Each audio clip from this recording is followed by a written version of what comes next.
জীবনের প্রথম যখন যায়, আমি কিন্তু গরিবের সন্তান, আমি ধনীর পোলা না। একজন হাজি আমার কাছে দোয়া চাইতেছে নভেম্বরের 23 তারিখ, হুজুর আমরা হজে যাইতেছি হুজুর, এক সপ্তাহ পরে। আমি তার হাতটা বুকের মধ্যে নিয়ে এইভাবে চুমা দিলাম, চুমা দিয়ে কইলাম, এই হাত দিয়ে তো কাবা ঘরটা ধরবেন তাই না? হ্যাঁ, কাবা ঘরটা ধরে আমি ইমাম সাহেবের লেগে দোয়া করি না আমি যেন যাইতে পারি। আমার এই হাদিস জানা আছে যে হাজি যখন হজে রওনা দেয়, তখন হজের থেকে যখন আসে, হাদির সাথে মুসাফা করলে, হাদিরে হাদিয়া দিলে সে বলে হজে যেতে পারে। এই হাদিস আমার জানা আছে, হাজির হাতে চুমা দিলে সে যাইতে পারে, কারণ এই হাত দিয়ে কাবা ঘর ধরছে, এই হাত দিয়ে হজের সাথে চুমা দিছে।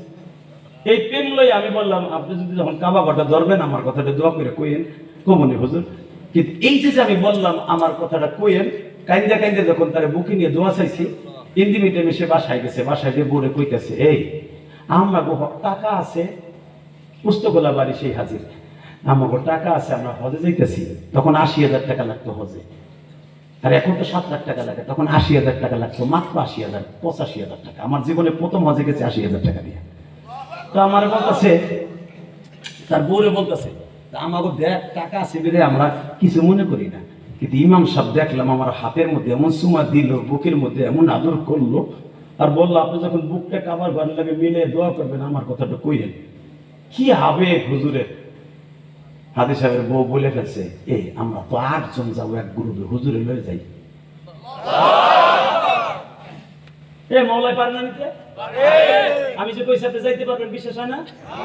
আমি তো জানিও না, যখন দোয়া চাইতেছে তখনও জানি না আমি হজে যেতে পারবো। বউ কয়ে দিয়েছে হুজুরে নিয়ে যাবে, আমার জন্য 8 জন না 9 জন বলে, হুজুর তোমরা মিলে যদি 10,000 করে দাও তবে 80,000 হয়ে গেল 8 জন। ঠিক কথা কইছিস, তাহলে লয়ে যাবে হুজুরে চল। আসরের সময় আমার কইতেছে, হুজুর আপনার পাসপোর্ট আছে নি? হ্যালো না, চলেন পাসপোর্ট করে দেয়। আল্লাহর কসম করে বলছে, আল্লাহর জাতের কসম, আল্লাহর জাতের কসম, আল্লাহর জাতের কসম, আমার জীবনের হজ প্রথম কেমন হয়েছে দেখ। বলছি চলেন যাই, গেছি, যাই কয় হুজুর আপনি কিন্তু আমার লগে হজে যাবেন। আমি কি টুঙ্গির ইস্তেমা, আপনি টুঙ্গির ইস্তেমা গাড়ি তুলে লয়ে যাবেন?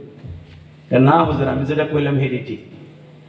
বাজান দে এক রাতের মধ্যে পাসপোর্ট করলাম, পরের দিন ছবি তুলে জমা দিলাম, আর এক শুক্রবার আসার আগে ইলিয়াসুর রহমান জেহাদি বাইতুল মুকাররম যে ইহরামের কাপড় কিনলো, চোখের পানি দিয়ে বললাম, মালিক রে তোমার খেলা এই জগতে কেহই বোঝে না। যুবক ভাইরা চোখের পানি ফেলে যায়, নামাজ ভিজাই একটা সপ্তাহ কাম দিয়ে কই, আল্লাহ তুমি কি এইভাবে আমার হজ কবুল করছো? ওই যে 2004 সাল থেকে যাইতাছি বাবা, বছরে 2বার 3বারও যাই, মাঝে মাঝে হজে যাই, এইবার দিয়ে 24 বার হইল। নবীর রওজাটা থেকে যখন এই বছর বিদায় নিয়ে বাংলাদেশে আসব, নবীর রওজায় সালাম দিয়ে, আখেরি সালাম দিয়ে বলছি, নবী 24 বার আসলাম, আবার কবে আসবো কয়ে দেন। আপনি আপনার আল্লাহরে বলবেন আমি যেন আবার কোরবানির পরে আসতে পারি। আমার চাঁদ বহরের বাইরে আপনিও যদি কেঁদে কেঁদে এই গভীর রাতের রাত পরে একটা সময় বলেন আমিও মদিনায় যাব, আপনি যেতে পারবেন ইনশাআল্লাহ। যাবেন তো ইনশাআল্লাহ? যেতে হলে আগে 5 ওয়াক্ত নামাজ পড়তে হবে। দেখে হাত তুলে তো দেখি, নামাজে কানতে হবে আমার মতো। আল্লাহ 5 ওয়াক্ত নামাজ পড়বে, এরা কবুল করবে, জোরে করে আমিন। নবীর প্রেম নিয়ে মাঠে নামবে, জোরে করে আমিন। মাঝে মাঝে আল্লাহর রাস্তায় দান করতে হবে, আল্লাহু আকবার বলেন তো।